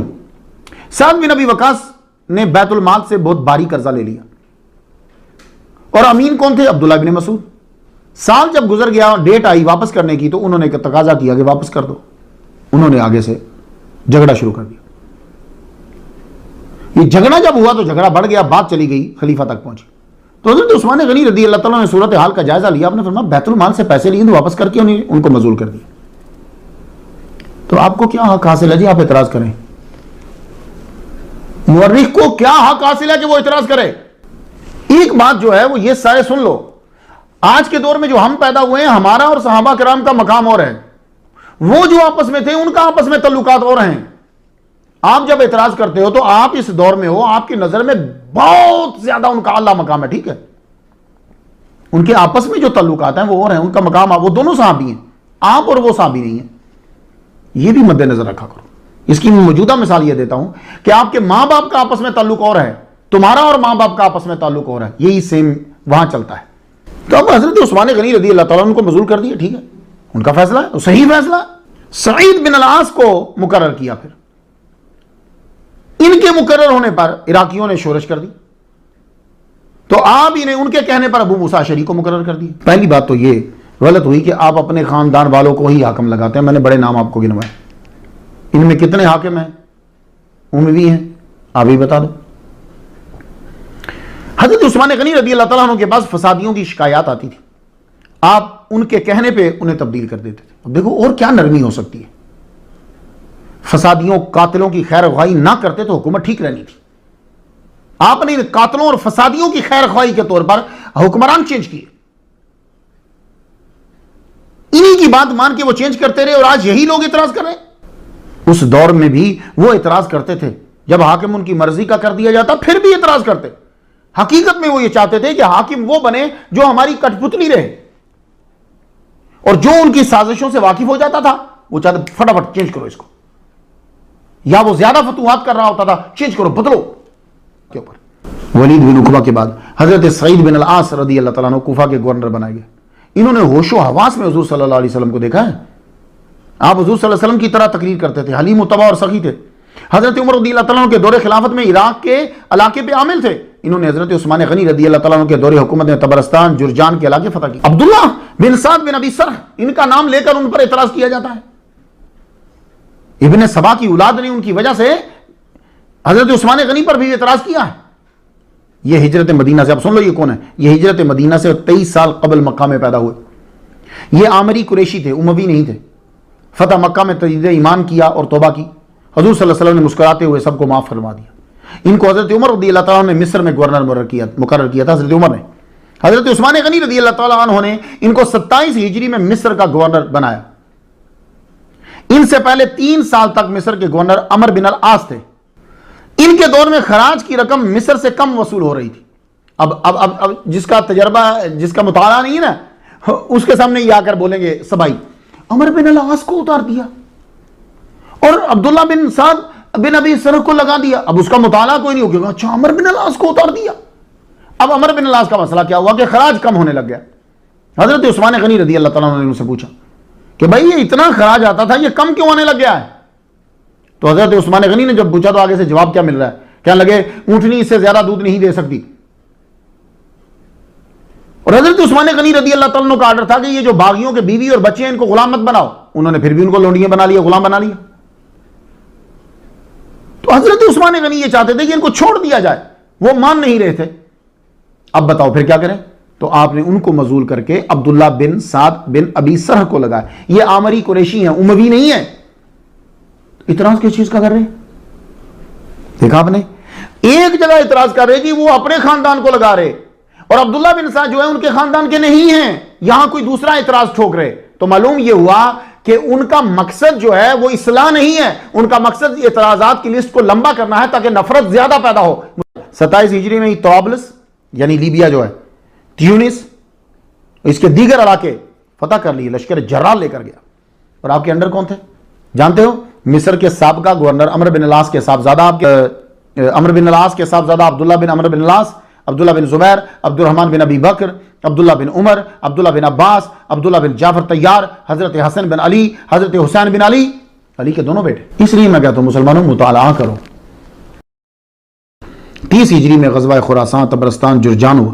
جانتے ہو کون کون شامل تھے؟ حضرت سعید بن العاص اموی، تاریخ طبری، البدایہ والنہایہ اور تاریخ ابن خلدون نے لکھا ہے حذیفہ بن یمان تھے، اصحاب رسول تھے، اور ساتھ میں حضرت حسن بن علی اور حضرت حسین بن علی بھی تھے۔ لو، امام حسن و حسین، آپ کی نظر میں تو کوئی امام حسن و حسین ایک کمرے میں میرا حال کو 30-35 سال بند بیٹھے رہے، رائٹ؟ نہیں، جہاد پہ جاتے تھے۔ حضرت عثمان غنی کے لشکروں میں بھی جہاد پہ گئے وہ۔ 31 ہجری میں آرمینیا فتح ہوا، 32 ہجری میں بلنجر پہ حملہ ہوا۔ دوسری بار تو فوج کو 2 حصے کیے گئے، ایک حصہ بلاد خزر کی طرف روانہ ہوا اور دوسرا جرجان کی طرف۔ اب یہ فسادی، یہ قاتل، یہ ابن سبا کی اولاد خود ہی شکایت لے کر گئے اور خود ہی بعد میں مشہور کر دیا، ابو موسیٰ اشعری کو مزول کر دیا۔ اور پچھلی بات ختم ہوگی، 100 سال 50 سال گزرتا بات جو ہے وہ اور ہو جاتی ہے۔ خود ہی انہوں نے مزول کروایا۔ حضرت عبداللہ بن عامر نے ہی 31 ہجری میں پھر یہ مقرر ہوئے، 31 ہجری میں خراسان اور فارس کے اطراف فتح کیے۔ اس لیے ان کے خلاف تاریخ میں لکھا گیا خراسان، فارس۔ کتاب البلدان ابن احمد یعقوبی لکھتے ہیں کہ 16 علاقے فتح کیے۔ تاریخ خلیفہ بن خیاط میں ہے کہ 32 علاقے فتح کیے، مثلا ابر شہر، انوا، توس، تخارستان، نشابور، بشنج، بلخ۔ بن قیس کو مقرر کر کے اور خود احرام باندھ کے حج کے لیے وہاں سے چلے۔ آپ فارغ ہو کر جب مدینہ گئے، حضرت عثمان غنی رضی اللہ تعالیٰ عنہ سے ملاقات کی۔ آپ کے کہنے پہ مدینہ کے سرداروں کو عطیات دیے گئے۔ حضرت عبداللہ بن عامر نے حضرت علی کو 3000 چاندی کے سکے دیے۔ حضرت عثمان غنی کو ملومت فرمایا اتنی قلیل رقم دی ہے اور دو؟ تو حضرت عبداللہ بن عامر رضی اللہ تعالیٰ عنہ گورنر بصرہ نے 20,000 چاندی کے سکے حضرت علی کی خدمت میں بھیجے۔ طبقات ابن سعد 5ویں جلد ہے اور صفحہ 33 ہے۔ اپنوں کو نوازتے تھے۔ کچھ معلوم ہوا؟ یہ بھی جھوٹ ہے کہ وہ صرف اپنے رشتہ داروں کو حاکم بناتے تھے، اور یہ بھی جھوٹ ہے کہ وہ صرف اپنوں کو نوازتے تھے۔ عبداللہ بن عامر نے حقیقت میں ایرانیوں کی بغاوت کو کچلا۔ انہوں نے گورنر عبید اللہ بن معمر کو بغاوت کر کے شہید کر دیا تھا۔ انہوں نے ان کو مارا تھا۔ تو اب انہوں نے پھر وہ سارے اعتراضات بنائے، پھر ان کو ویژول بھی کر دیا تاکہ لوگوں کو نظر آئے یہ گواہ ہے، یہ گواہ، جتنا ہو سکتا تھا اتنا کیا۔ اعتراضات کی زد میں وہی عامل آتے ہیں جنہوں نے فارس اور روم کے علاقے فتح کیے ہیں اور جو ان کی چالوں کو سمجھ گئے تھے۔ میں آپ کو یہ بتانا چاہوں گا کہ سب سے پہلے یہ جان لیں کہ یہ مروان ہیں کون۔ وہ جس پر اعتراض تھے وہ ان کے والد گرامی ہیں، اگر اعتراض تھے بھی، اور ہم سب نے وہ چھوڑ کر سیدھا مروان کو سمجھ لیا کہ یہ مروان پر وہ اعتراضات ہیں، حضور نے مروان کو نکالا۔ سب سے پہلے یہ سب سن لیجئے، یہ مروان جو ہیں یہ حضرت عثمان غنی کے داماد ہیں، یہ رشتہ ذہن میں رکھیے گا، اور ان کا حضرت علی سے بھی رشتہ ہے۔ مروان کہتے ہیں جو، ان کا حضرت علی سے بھی رشتہ ہے۔ حضرت علی کی بیٹی رملہ مروان بن الحکم کے لڑکے معاویہ کے نکاح میں تھی۔ کتاب نسب قریش جا کے دیکھ لیجیے۔ حضرت حسن مصنع کی صاحبزادی زینب بنت حسن مصنع مروان کے پوتے ولید بن عبد الملک کے نکاح میں تھی۔ جانتے ہو ان کی والدہ کا نام کیا ہے؟ حضرت فاطمہ بنت حسین بن علی۔ تو یہ تو دیکھ لو آپس میں ان کی رشتہ داریاں کیا ہیں۔ تو جس طرح سبائیوں نے ہم تک بات پہنچائی ہے، تو یہ بچے تو آپس میں رشتہ داریاں کر رہے ہیں۔ اہل بیت سے بھی مروان کی رشتہ داریاں ہیں. اب غور سے سنو. جنگ جمل میں پہلے بھی بول آیا ہوں، مروان بن الحکم کو رہا کروایا. امام حسن و حسین کے ساتھ مل کر مروان جو ہیں حضرت عثمان غنی کا دفاع کر رہے ہیں. مدینہ کے اندر جب ان کی حفاظت کی جا رہی ہے، امام حسن و حسین مروان کے ساتھ کھڑے. جب خلیفہ ثالث نے سختی سے سب کو بھیج دیا، پھر بھی ابن زبیر اور مروان یہ دماد مسلمان یہ وہیں رہے. بات کو پورا کر رہا. آپ کی شہادت کی خبر محمد مصطفیٰ صلی اللہ علیہ وسلم نے اپنی ظاہری زندگی میں ہی دے دی تھی. حدیث سنا دو. ابو داؤد کتاب السنہ، اسود الغابہ جلد 3 صفحہ 377. بخاری کتاب فضائل صحابہ میں ہے. حضرت انس رضی اللہ تعالیٰ عنہ بتاتے ہیں کہ صعد النبی احد ومعه ابو بکر وعمر وعثمان فرجف الجبل فقال اثبت احد فانما عليك نبي وصدیق وشہیدا. تو آپ کی شہادت کی خبر پہلے دے دی حضور نے اپنی ظاہری زندگی. ترمذی شریف میں حدیث، اور یہ حدیث حسن ہے، حضور صلی اللہ علیہ وسلم نے فرمایا فتنہ میں یہ مظلومن شہید ہوگا. اشارہ آپ نے حضرت عثمان غنی رضی اللہ تعالیٰ عنہ کی طرف کیا. حضرت عمر رضی اللہ تعالیٰ عنہ نے جب روم اور فارس اور ایران کی حکومت کو تہس نہس کر دیا تو دونوں طاقتیں میدان جنگ میں تو نہ ابھری، خفیہ طور پر نقصان کا سوچنے لگے. یہ بڑی طاقتیں تھیں جناب. اب انہوں نے کہا کہ اسلام کو بدنام کرو اور نقصان پہنچاؤ. میدان میں تو ہم ان سے ٹکرا نہیں سکتے، یہ 30 مل کر ہزاروں سے ٹکرا جاتے ہیں. اب انہوں نے سازشیں بنانی. تو ایک نفسیاتی فطرتی بات ہے کہ جو مفتوح قومیں ہوتی ہیں نا، کچھ سال بعد یا 100 سال بعد جب موقع ملے مخالفت یہ ضرور کرتی، نقصان پہنچاتی. اب یہ فارس کا جتنی سائٹ تھی روم کی جو ہے، تو ابن سبا کو بہت میٹیریل مل گیا ان لوگوں سے، کیونکہ یہ مفتوح تھے. تو یہ کھچڑی انڈر گراؤنڈ پکتی رہی. حضرت عمر رضی اللہ تعالیٰ عنہ کے اینڈ پہ تھوڑا سا گروپ مضبوط ہوا، حضرت عمر نشانہ بنے. ان کو فارسی ابو لولو نے شہید کر دیا. حضرت عثمان غنی رضی اللہ تعالیٰ عنہ کی عمر جب 80 سال ہوئی تو یہ فسادیوں کی تگڑی جماعت اس وقت بن چکی تھی. عبداللہ بن سبا اس کا لیڈر تھا. اس نے کچھ رومی کچھ فارسی لیے اور کچھ جاہل مسلمان لیے جن کو اتنی علم نہیں تھا. ان میں جذباتی مذہبی مسائل لے کر ایک مجول بنا دی، حکومت کے خلاف کر دیا. بنیادی ایجنڈا ان کا یہ تھا کہ صحابہ کے خلاف بولنا ہے. اب صحابہ کے خلاف بولنے کے لیے برابر میں کوئی چیز تو لانا ضروری ہے نا. کہ مسلمان جو ہیں وہ اٹھیں، ہم اٹھیں گے تو یہ تو مار دیں گے ہمیں. مسلمان اٹھے. اب ان کے جذبات سے کھیلنا تھا تو حضرت علی کو برابر میں کھڑا کر دیا، جبکہ حضرت علی ان کے سامنے نہیں ہے. اور حضرت ابوبکر صدیق، حضرت عمر، حضرت عثمان غنی. اب عثمان غنی رضی اللہ تعالیٰ عنہ 80 سال کے بوڑھے ہو چکے ہیں. ان کو اب معلوم ہو گیا کہ ہمیں کرنا کیا ہے. تو السابقون الاولون پہ کیچڑ اچھالنے کے لیے انہوں نے ایک ذات کو چن لیا اور یہ کہہ دیا ایسے حالات پیدا کر دو کہ آپس میں لڑا دو. روحانی طور پر حضرت علی کا مقام تھا اور حکومت اس وقت بنو امیہ کی مضبوط تھی. دیکھا آپ نے، بنو امیہ کی حکومت مضبوط تھی. اب برابر میں لانے کے لیے کیا ہے، یہ جب بھی کسی ملک میں، شہر میں، صوبے میں فساد اٹھتا ہے تو دیکھتے ہیں کہ وہاں زبان حاوی کون سی ہے. کوئی حاوی زبان ہو تو اس کے خلاف کر دو، تب بھی لوگ اٹھ جائیں گے. کوئی مذہب ہے اس کے خلاف کر دو. اب بنو امیہ کی طاقت مضبوط تھی. کہا جی یہ دیکھو حضرت علی یہ حقدار ہیں، ان کے خلاف کر دیے. تو مسلمانوں کی طاقت کو کمزور کرنے کے لیے منصوبہ بنایا کہ دونوں کو آپس میں لڑا دو. لڑانے کے لیے وہ چیز تو ہونی چاہیے نا. تو قتل عثمان، حضرت عثمان جب قتل ہو جائیں گے یہ آپس میں لڑتے ہی رہیں گے. تو ان فسادیوں کے 4 بڑے لوگ تھے: ابن سبا، خالد بن ملجم، سودان بن حمران المرادی، کنانہ بن بشر بن عتاب. یہ 4 بڑے بندے تھے، اخبث خبیث. انہوں نے بیٹھ کر عقائد بنائے، حضرت علی کو اپنا لیڈر چن لیا، اپنے پاس سے ہی بنا لیا لیڈر. اور یہ حقیقت میں حضرت علی کے بھی محب نہیں تھے. انہوں نے جتنا حضرت علی کو تنگ کیا ان ظالموں نے، کسی نے تنگ نہیں کیا. ان سے محبت کا دعویٰ کرنے کے بنا وہ اسلام کو نقصان نہیں پہنچا سکتے تھے، اس لیے ان کو لیا. ان کے آگے 3 گروپ بنے. اہل مصر کا سرکردہ عبد الرحمن بن ادیس البلاوی تھا. بصرہ والوں کا حکیم بن جابلہ العبدی تھا. کوفیوں کا مالک بن حارث تھا.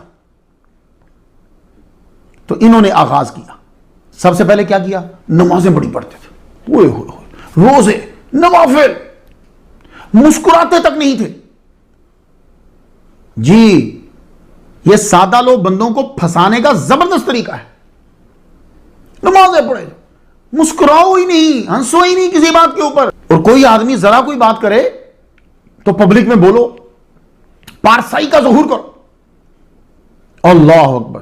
تو ایسے لوگ خبیث ہوتے ہیں، شیطان ان کا دوست ہوتا ہے ان کی تنہائیوں میں، جو لوگوں کو دھوکہ دینے کے لیے عابد و زاہد بن جاتے ہیں. انہوں نے آغاز کر دیا، اور جب لوگ ان کی عبادت کو دیکھنے لگ گئے تو اب انہوں نے کہا، کیا شروع کیا؟ اے جی حضرت عثمان غنی کے جو امال ہیں نا یہ ٹھیک نہیں ہے. انہیں معلوم ہو گیا تھا کہ ہمارا جو اس وقت مسلمانوں کا جو حاکم ہے وہ 80-82 ان دونوں کے 80 سال یا 82 سال، وہ انتہائی بوڑھے ہیں.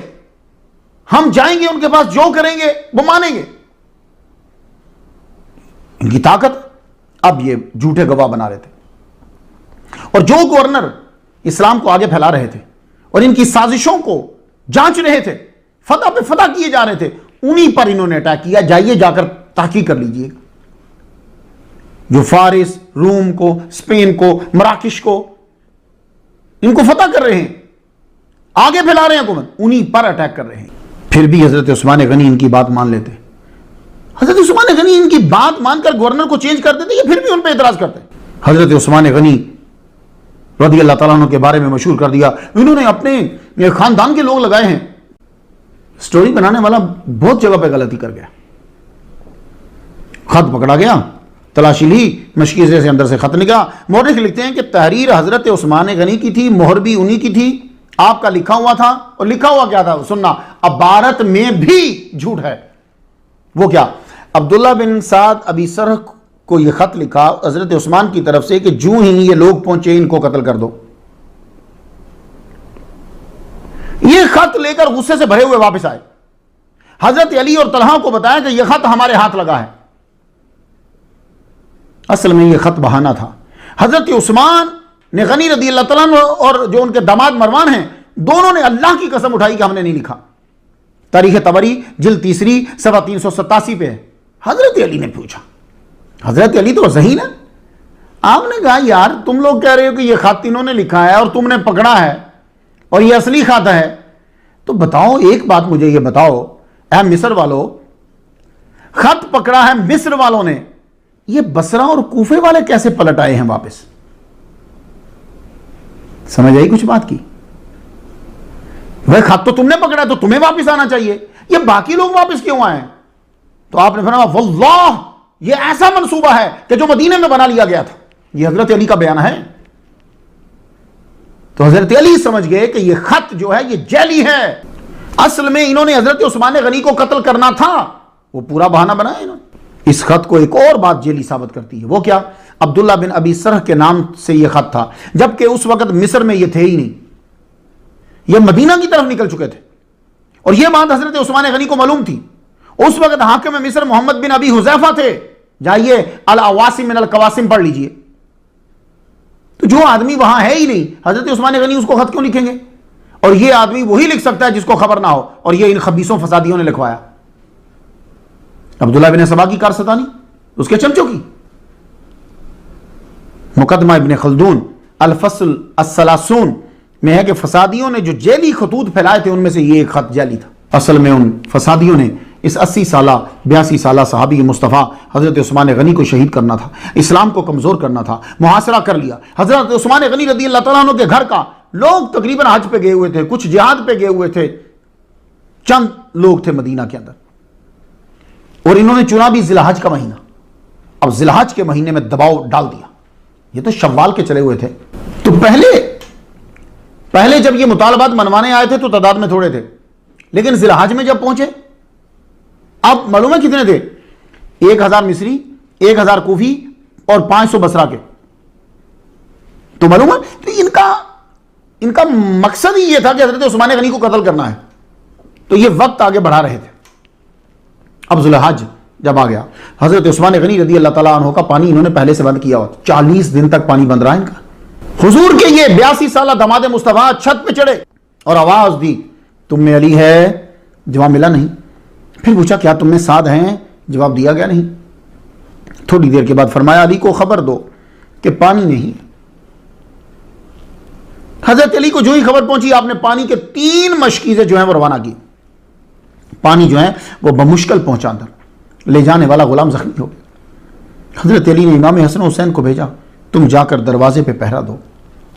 حضرت طلحہ، حضرت زبیر نے بھی اپنے بچے حفاظت کے لیے بھیجے کہ بلوائی اندر نہ چلے جائے. محاصرہ جاری تھا.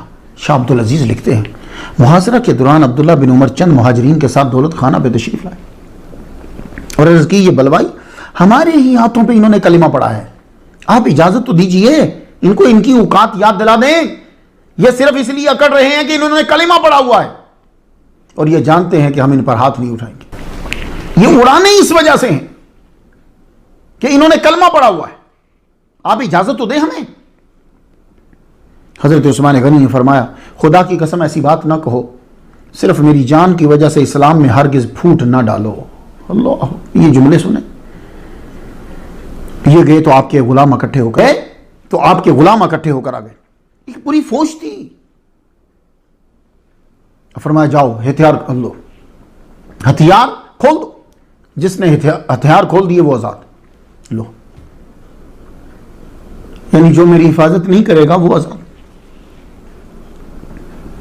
اور سب کو فرمایا کہ نہیں، اللہ کی قسم، اللہ قسم خون ریزی سے پہلے میرا قتل ہو جانا مجھے زیادہ پسند ہے کہ خون ریزی کے بعد قتل کیا جاؤ. میری شہادت لکھ دی گئی ہے، سن لو. تم لڑو یا نہ لڑو، میں ضرور قتل کیا جاؤں گا. آپ کو حضور صلی اللہ علیہ وسلم کے علم غیب پہ یقین تھا. مسلمان مدینہ میں کم تھے، کچھ حج پہ گئے تھے، کچھ جہاد پہ، باقیوں کو آپ لڑنے نہیں دے رہے تھے. صرف ان کو لڑنے کی اجازت دیتے تو یہ سب مارے جاتے. تاریخ الاسلام امام زہابی تخت 35 ہجری، دوسری جلد صفحہ 133، البدایہ والنہایہ 7ویں جلد صفحہ 197 میں ہے کہ آپ نے صحابہ کو روک دیا. تاریخ خلیفہ ابن خیاط جلد پہلی صفحہ 151 تحت 35 ہجری، آپ نے زید بن ثابت کو روک دیا. ابن عمر کو قسم دے کر روک دیا. حضرت ابو ہریرہ کو قسم دے کر روک دیا. طبقات ابن سعد تیسری جلد 48واں صفحہ، ماقیل علی عثمان. صحابی حضرت سلید بن ابن سلید کو واپس بھیج دیا. حضرت عثمان غنی نے کسی کو تلوار اٹھانے نہیں دی. سیم سلطنت عثمانیہ کے عمال نے کیا جب سعودی عرب پر وہاں کے نجدیوں نے حملہ کیا تھا، آل سعود نے. جانتے ہو یہ نجدی کتنے تھے؟ 200. اب 200 کو مارنا کو مشکل تھا ترکی حکومت کے لیے؟ نہیں. تو جو حضرت عثمان غنی نے کیا وہی سلطنت عثمانیہ نے کیا. 200 کو مارنا کوئی مشکل نہیں ہے. لیکن سلطنت عثمانیہ بھی آرام سے چپ کر کے چلے گئے کہ حضور صلی اللہ علیہ وسلم کے شہر میں ہم تلوار نہیں اٹھائیں گے. وہی حضرت عثمان غنی رضی اللہ تعالیٰ عنہ نے کہی صدیوں پہلے کی. اب صورتحال کچھ یوں تھی کہ گھر کے سامنے صحابہ کے بچے ہاشمی پہرا دے رہے تھے. اب فسادی اگر ان کو مارتے تو ہاشمی حملہ کر دیتے. انہوں نے کیا کیا؟